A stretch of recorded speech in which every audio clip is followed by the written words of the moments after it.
Arib never believed in ghosts. He used to laugh at horror stories and make fun of people who believed in paranormal things. But everything changed when he moved into an old private hostel near Lahore during his internship. The building was cheap, quiet, and almost empty because most students avoided living there. The owner told him that only 2 rooms on the top floor were occupied, and at first, Arib actually liked that idea because he thought the silence would help him focus on work and studies. His room was located at the end of a narrow hallway where the lights barely worked at night.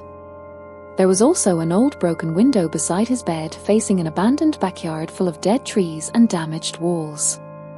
During daytime the place looked normal, but after midnight the atmosphere completely changed. The silence felt heavy, almost unnatural.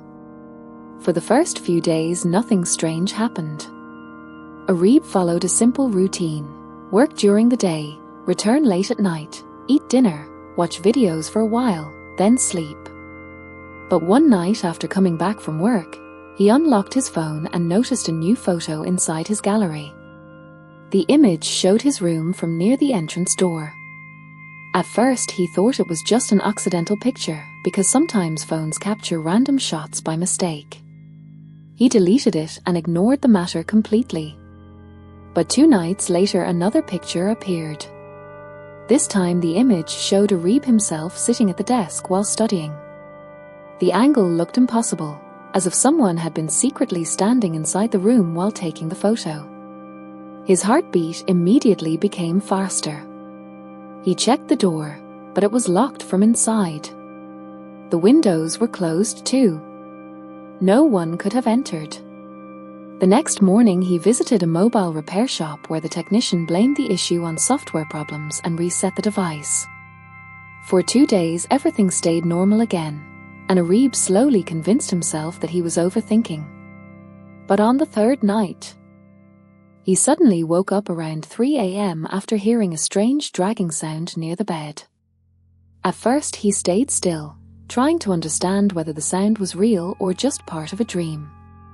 Then he heard it again, soft footsteps moving slowly across the room. Arib quickly grabbed his phone and turned on the flashlight. The room was completely empty. Feeling nervous, he forced himself to sleep again.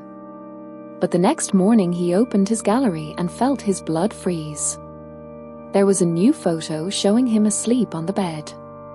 The angle was from beside his pillow, close enough to prove that someone, or something, had stood inches away from his face while he slept. That single image destroyed his peace completely. The fear only became worse after that night. Arib stopped sleeping properly and began checking the room again and again before going to bed. He pushed a chair against the door, closed the curtains tightly, and even kept a dim light on while sleeping. Still, around midnight he suddenly felt the mattress sink behind him, as if someone had quietly sat on the edge of the bed. The movement felt real. He instantly jumped up and switched on the lights, but the room was empty again. What terrified him most was the visible depression still present on the mattress beside him. The next evening he finally called his friend Samer and told him everything. Samer didn't fully believe the story, but after seeing the strange photos himself, he agreed to spend 1 night in the room. At first both friends tried acting normal.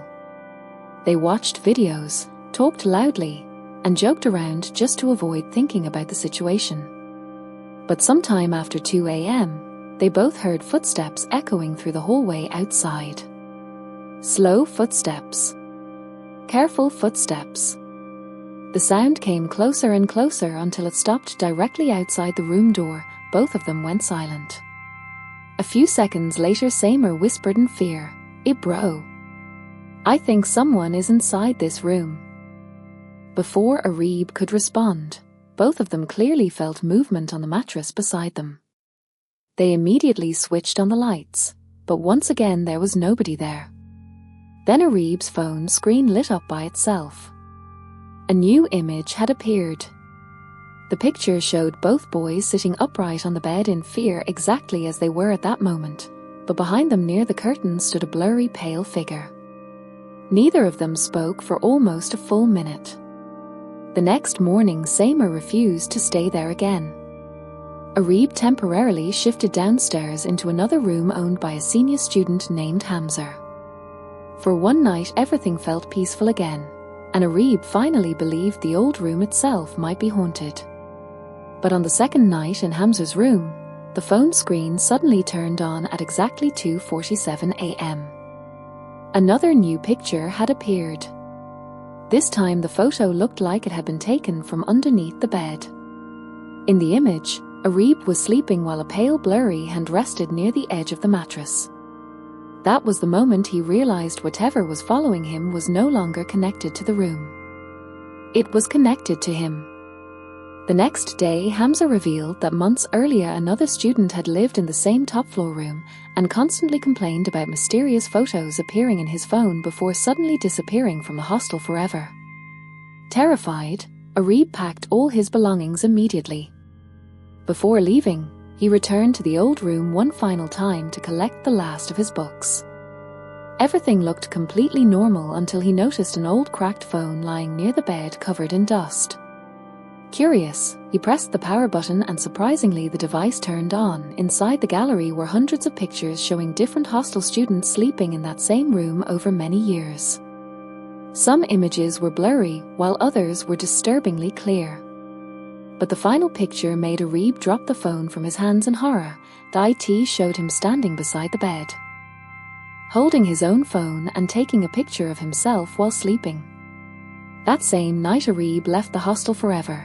But even today he claims that sometimes when he wakes up in the middle of the night, random blurry images still appear inside his gallery, photos he never remembers taking.